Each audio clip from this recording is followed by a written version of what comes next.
As we are standing, we will read from the book of Psalms 73.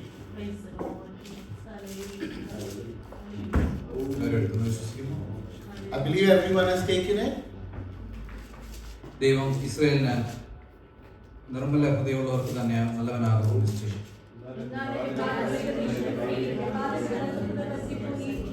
ദുഷ്ടന്മാരുടെ സൗഖ്യം കണ്ടിട്ട് എനിക്ക് അഹങ്കാരികളോട് അസൂയ തോന്നി. For there is no famine in the dead, but their strength is formed. അവർ മർത്യരെ പോലെ കഷ്ടത്തിലാകുന്നില്ല, മറ്റു മനുഷ്യരെ പോലെ ബാധിക്കപ്പെടുന്നതുമില്ല.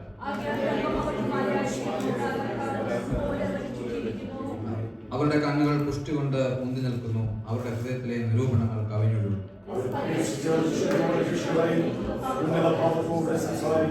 അവർ മായ ആകാശത്ത് ഉയർത്തുന്നു, അവരുടെ നാവ് ഭൂമിയിൽ സഞ്ചരിക്കുന്നു. ദൈവം എങ്ങനെ അറിയുന്നു, അത്യുന്നതന് അറിവുണ്ടോ എന്ന് അവർ പറയുന്നു. എന്നാൽ ഞാൻ എന്റെ ഹൃദയത്തെ ശുദ്ധീകരിച്ചതും എന്റെ കൈകളെ കുറ്റമില്ലായ്മയിൽ കഴുകിയതും വ്യർത്ഥമത്രേ. ഞാൻ ഇങ്ങനെ സംസാരിക്കുവാൻ വിചാരിച്ചെങ്കിൽ ഇതാ ഞാൻ നിന്റെ മക്കളുടെ തലമുറയോട് ദ്രോഹം ചെയ്യുമായിരുന്നു.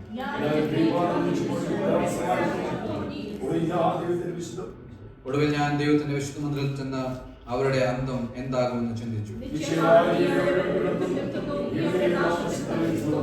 എത്ര ക്ഷണത്തിൽ അവർ ശൂന്യമായി പോയി, അവർ മെരുൾച്ചകളാൽ അശേഷം മുടിഞ്ഞു പോയിരിക്കുന്നു.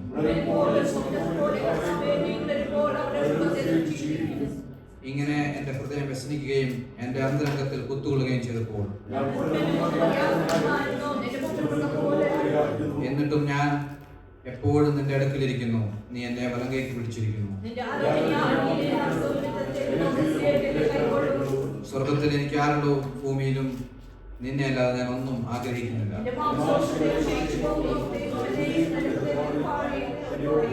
അവസാനം 2 വാക്യം ചേർന്ന് വായിക്കാം.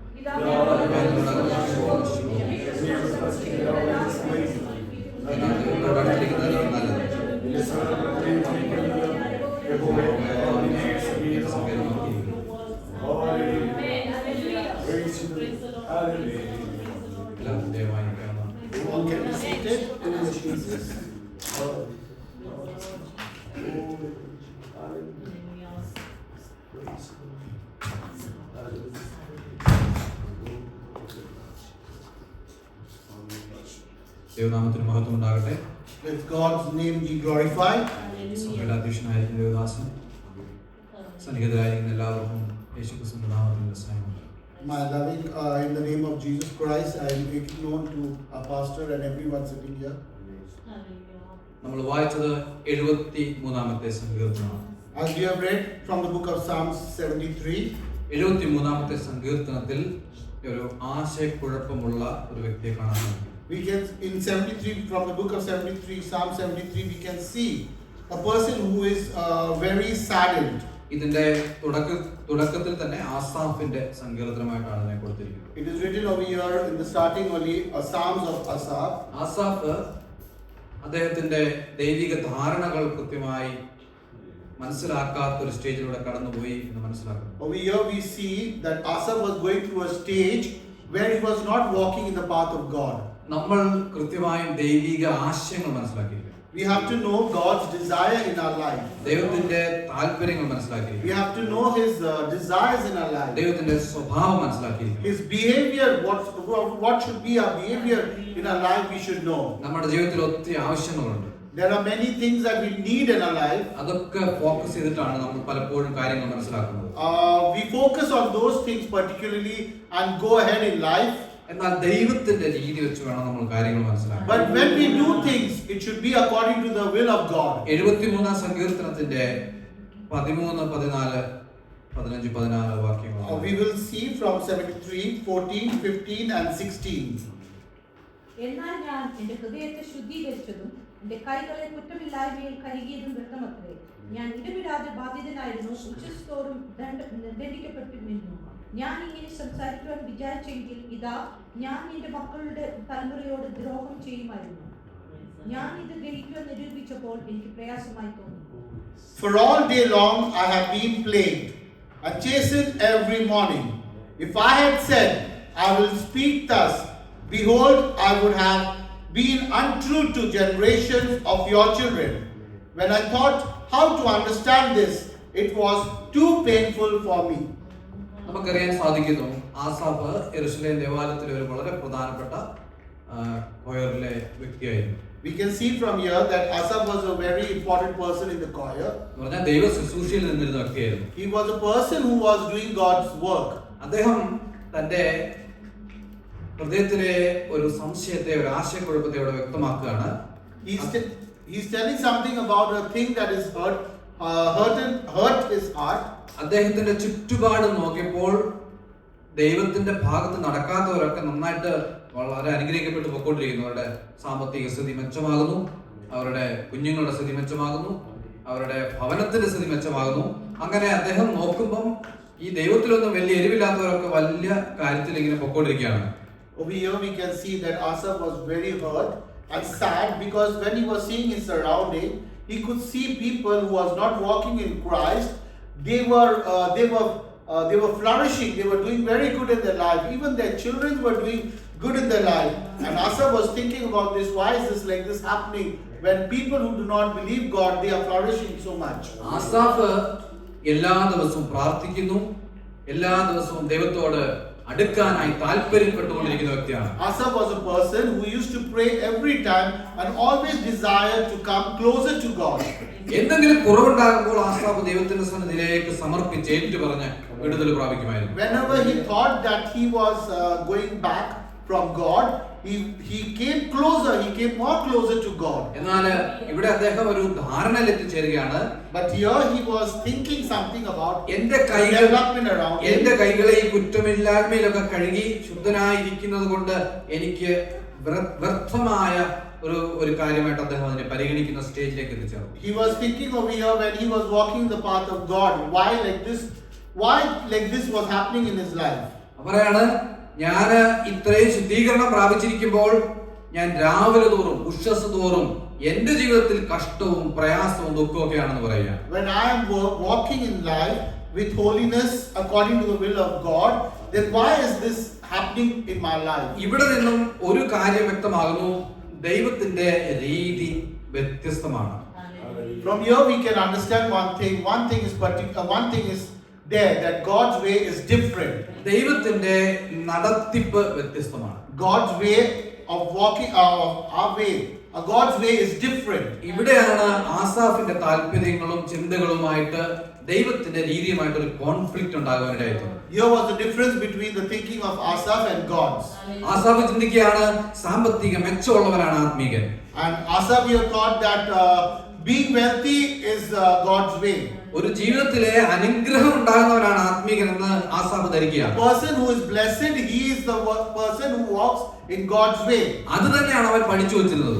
This is what he learned. എന്നാൽ ചുറ്റുപാട് നടക്കുന്ന കണ്ടപ്പോൾ അവന്റെ ഉള്ളിലെ ആത്മീകമായ ധാരണകൾ തെറ്റാണെന്നുള്ള ധാരണയിൽ എത്തിച്ചേർന്നു. But when he saw his surrounding, he started thinking that what he was thinking, when he was seeing his surrounding, he was thinking that this is the right thing. ഈ തെറ്റിദ്ധാരണയിൽ അദ്ദേഹം ഒരു ഡിസിഷൻ എടുക്കുകയാണ്, ഞാൻ ഈ ചെയ്യുന്നതൊക്കെ വെറും വ്യർത്ഥമത്രേ.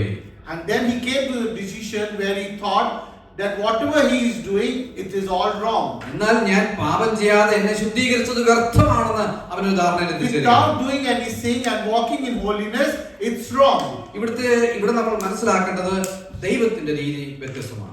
But here one thing we have to understand, that God's way is different. കഴിഞ്ഞ ദിവസം ഞാനും ബഹരിച്ചാനും കൂടെ ഈ കാര്യം ചിന്തിക്കുകയുണ്ടായി.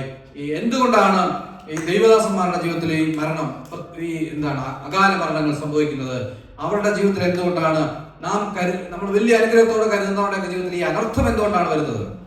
That day I was talking to pastor and we were talking like this and I said like this, why are pastors having so much of painful death in their life?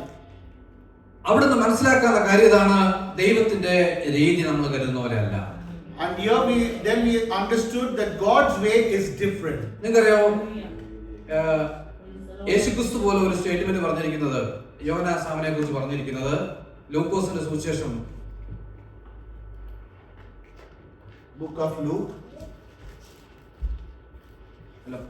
മത്തായിയുടെ സുവിശേഷം Book of Matthew. 11-ാം അധ്യായത്തിന്റെ 11-ാം വാക്യം. Book of Matthew 11, it is written like this. Assuredly I say to you, among those born of women, there has not risen one greater than John the Baptist. But he who is least in the kingdom of heaven is greater than he. ഇവിടെ എഴുതി വെച്ചിരിക്കുന്ന ഒരു statement ഇതാണ്: യോഹന്നാൻ സ്നാപകനെ സ്ത്രീകളിൽ നിന്ന് ജനിച്ചവരിൽ യോഹന്നാൻ സ്നാപകനേക്കാൾ വലിയവനായിട്ട് ആരും എഴുന്നേറ്റിട്ടില്ല. There is no one has risen higher than John the Baptist. എന്നാൽ ബൈബിളിന്റെ ചരിത്രത്തിൽ ഒരു വ്യക്തിക്ക് കൊടുക്കാവുന്ന ഏറ്റവും വലിയ ഉന്നതമേറിയ ഒരു മഹത്വമാണ് യേശുക്രിസ്തു യോഹന്നാൻ സ്നാപകന് കൊടുത്തിരിക്കുന്നത്. John the Baptist was given the biggest place by God. എന്ന് പറഞ്ഞാൽ ഈ പുറകോട്ട് നിൽക്കുന്ന എല്ലാ പ്രവാചകന്മാരെക്കാൾ ഉന്നതനായ ഒരു വ്യക്തിയാണ് ഈ നിൽക്കുന്ന യോഹന്നാൻ സ്നാപകൻ. All the prophets who were there were below John the Baptist. അപ്പൊ യോഹന്നാൻ സ്നാപകന്റെ ജീവിതത്തിൽ ഇത്രയ്ക്ക് ഒരു പ്രിവിലേജ് ദൈവം കൊടുത്ത സ്ഥിതിക്ക് അവന്റെ ജീവിതത്തിൽ വ്യത്യസ്തത ഉണ്ടാകണമല്ലോ. When John the Baptist was given such a privilege, then there was something that was there that God would have given him special thing in his life. അവന്റെ ജീവിതത്തിൽ നല്ല ബാങ്ക് ബാലൻസ് ഉണ്ടാകാൻ സാധ്യതയുണ്ടാവും. There might be he might be privileged by having a good bank balance in his അവൻ കുറഞ്ഞതൊരു കൊട്ടാരത്തിലെങ്കിലും താമസിക്കണ്ടേ? He should at least be living in a palace. അവന്റെ ജീവിതത്തിൽ ഒരു നല്ല അനുഗ്രഹമുള്ള മനുഷ്യനായിരിക്കും. His life should be blessed life. അതായിരിക്കാം ഒരു സ്വാഭാവികമായ നമ്മുടെ ചിന്താഗതി. We might think that if God has given him such a place, then he will be like this. എന്നാൽ ബൈബിള് എടുത്ത് പഠിച്ചു നോക്കുമ്പോൾ അറിയാം അവൻ ജീവിച്ചിരുന്നത് തേനും വെട്ടുക്കിളിയും കഴിച്ചിട്ടാണ്. But in the Bible we see that he was eating things from the forest. എന്ന് പറഞ്ഞാൽ അവന് പർച്ചേസ് ചെയ്ത് കാര്യങ്ങൾ മേടിക്കാനുള്ള വകുപ്പില്ലാത്തതുകൊണ്ട് കാട്ടിലെ തേനൊക്കെ എടുത്തിട്ടാണ് അവൻ കഴിച്ച് ജീവിച്ചത്. Because he didn't have any wealth in his life, that's why he was eating honey and other things from the forest. വെട്ടുക്കിളി എന്ന് പറഞ്ഞാൽ നമ്മൾ ആൾക്കാർ കഴിക്കാറില്ല. ഈ വെട്ടില് പോലെ ഇരിക്കുന്ന സാധനം, പച്ചക്കുതിര പോലെ ഇരിക്കുന്ന സാധനമാണ് ഈ വെട്ടുക്കിളി എന്ന് പറയുന്നത്. അത് നമ്മുടെ നാട്ടിലാരും കഴിക്കാറില്ല. There are things that even persons like us, we also won't eat. Like that things John the Baptist was eating. എന്ന് പറഞ്ഞാൽ അതുപോലെ ദരിദ്രനായ ഒരു അവസ്ഥയിലുള്ള മനുഷ്യനായിരുന്നു യോഹന്നാൻ സ്നാപകൻ. That way he was so poor. He was very poor in his life. അവന്റെ ജീവിതത്തിന്റെ അന്ത്യവും അത്ര മനോഹരമല്ലായിരുന്നു. His life was not so bright. മത്തായിയുടെ സുവിശേഷം 14:10-11 വായിച്ചാൽ നമുക്ക് മനസ്സിലാക്കാൻ സാധിക്കും. If we read book of Matthew 14:10, 14:10-11 വാക്യം. ആളയച്ചു തടവിൽ യോഹന്നാനെ ശിരച്ഛേദം ചെയ്തു. യോഹന്നാന്റെ ശിരച്ഛേദം ചെയ്തിട്ടാണ് അവന്റെ മരണം സംഭവിച്ചത്. we can see that John was beheaded. അവന്റെ തല ഒരു താളത്തിൽ കൊണ്ടുവന്ന് ബാലിക്ക് കൊടുത്തു. നോക്കുക, അനുഗ്രഹിക്കപ്പെട്ട മനുഷ്യൻ യേശുക്രിസ്തു പോലും സ്ത്രീകളിൽ നിന്ന് ശ്രേഷ്ഠനെന്ന് പറഞ്ഞ വ്യക്തിയുടെ അവസാനം കണ്ടിരിക്കുന്നത് അവന്റെ തല ഒരു താലത്തിൽ ഒരു രാജാവിന്റെ മുമ്പിൽ പ്രസന്റ് ചെയ്യുന്ന തരത്തിലേക്ക് അവന്റെ ജീവിതം താഴ്ന്നു പോകുവാനായിട്ട് ഇടയായിത്തീർന്നു. Imagine a place that was given to John the Baptist, who was given a privilege that he was a blessed man, and imagine his death was in such a way that he was beheaded in prison, and his head was brought on a platter and given to the girl. അപ്പോൾ ദൈവം ഒരു മനുഷ്യനെ അനുഗ്രഹിക്കപ്പെട്ടവനെന്ന് പരിഗണിക്കുന്നത് അവന്റെ ജീവിതത്തിന്റെ അന്ത്യം നോക്കിയിട്ടാണോ, അവന്റെ ജീവിതത്തിന്റെ അവസ്ഥ നോക്കിയിട്ടാണോ എന്ന് നമുക്ക് മനസ്സിലാക്കാൻ സാധിക്കും. Imagine we say that he is blessed. It does not mean that we see his life, how he is in his life. We don't see that. ലൂക്കോസിന്റെ സുവിശേഷത്തിലെ ധനവാനും ലാസറിനെ നമുക്ക് കാണാൻ സാധിക്കുന്നു. We can see in the book of Luke that Lazarus was a rich man. സ്വർഗ്ഗരാജ്യത്തിൽ പരിഗണനയുള്ള മനുഷ്യൻ ലാസർ ആയിരുന്നു. That Lazarus was a person who would enter heaven. നമുക്ക് അതിന്റെ ലൂക്കോസിന്റെ സുവിശേഷം 12:19 വായിച്ചാട്ടെ.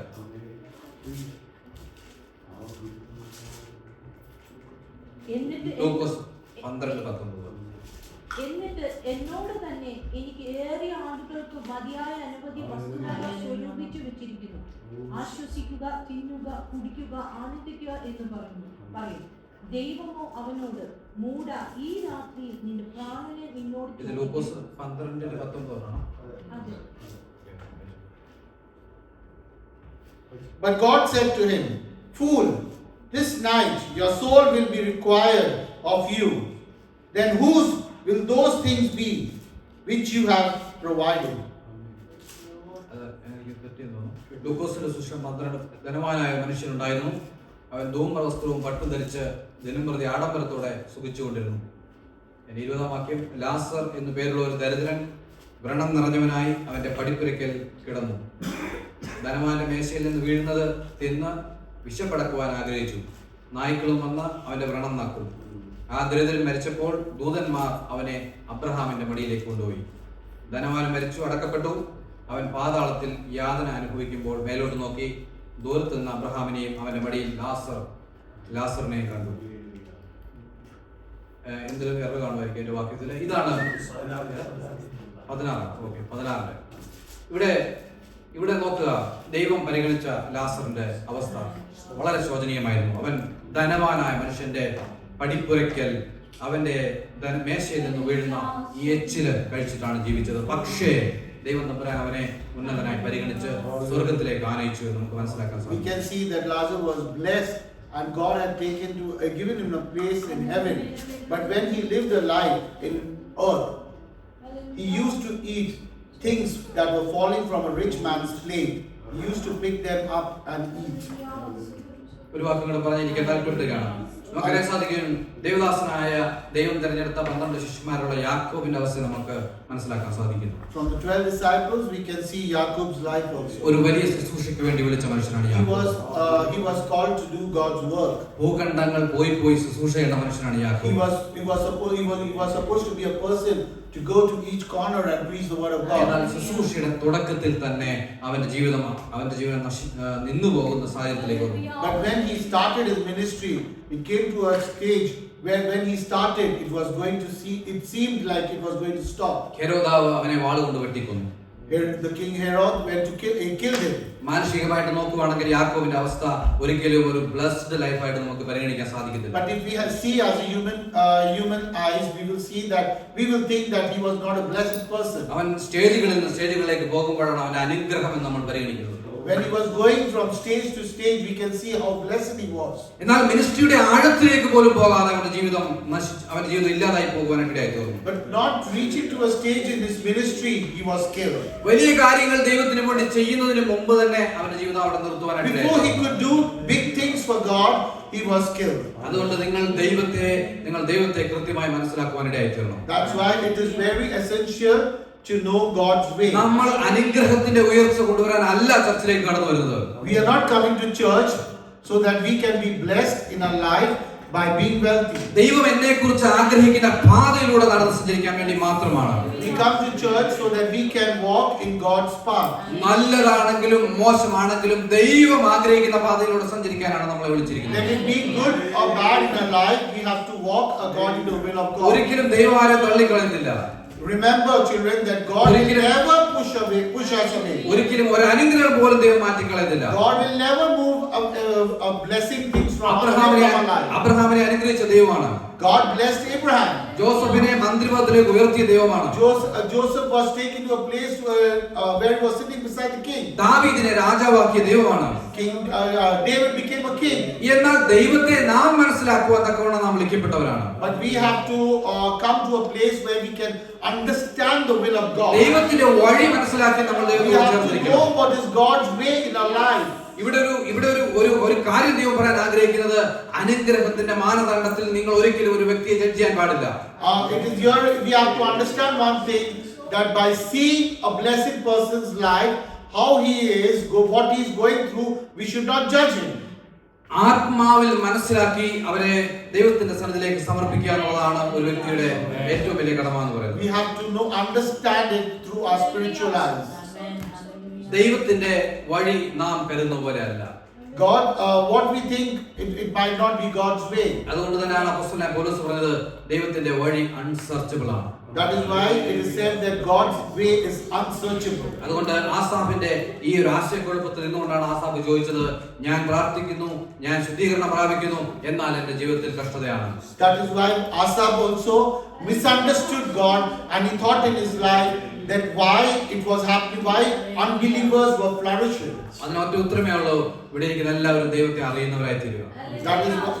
There's an answer for that everyone sitting here should know God. Let God bless everyone with His word. ഈ വാരിധിയിൽ വന്തിരയിൽ തള്ളലേറ്റു ഞാൻ ഇടാതെ പ്രിയന്റെ കൂട്ടിലുണ്ടല്ലോ. ഈ വാരിധിയിൽ വന്തിരയിൽ തള്ളലേറ്റു ഞാൻ മുങ്ങിടാതെ പ്രിയൻ നോക്കിയിരുന്നല്ലോ. ഗാനം പാടി ഞാൻ നാട്ടിലെത്തുമേ, ഗാനം പാടി ഞാൻ നാട്ടിലെത്തുമേ. പാടും ഞാൻ ഹല്ലേലൂയ എപ്പോഴും കൃപയിൽ ആശ്രയിക്കും എല്ലാ നാളും ഞാൻ. പാടും ഞാൻ രക്ഷിതാവിൻ കൂടെ എപ്പോഴും കൃപയിൽ ആശ്രയിക്കും എല്ലാ നാളും ഞാൻ. ഹല്ലേലൂയ. ഇവിടെ നല്ല സങ്കീർത്തന എന്റെ കർത്താവിനെ നന്ദിയോടെ സ്തുതിക്കുന്നു, സ്തോത്രം ചെയ്യുന്നു. നമ്മൾ പലപ്പോഴും we are also most of the time like Asaph, പലപ്പോഴും ചുറ്റോടുള്ള കാര്യങ്ങൾ കണ്ട് പലപ്പോഴും നമ്മൾ പുറത്തൊന്നും പറഞ്ഞില്ലെങ്കിൽ ഉള്ളിൽ ചിലപ്പോൾ ഭാരങ്ങളൊക്കെ കടന്നു വരും. നമ്മുടെ ശക്തമായ സന്ദേശമാണ് 73-ാം സങ്കീർത്തനം പറയുന്നത്. ആദ്യത്തെ വാക്യത്തിന്റെ ആസാഫ് പറയണം, ദുഷ്ടന്മാരുടെ സൗഖ്യം കണ്ടിട്ട് എനിക്ക് അഹങ്കാരികളുടെ അസൂയ തോന്നി.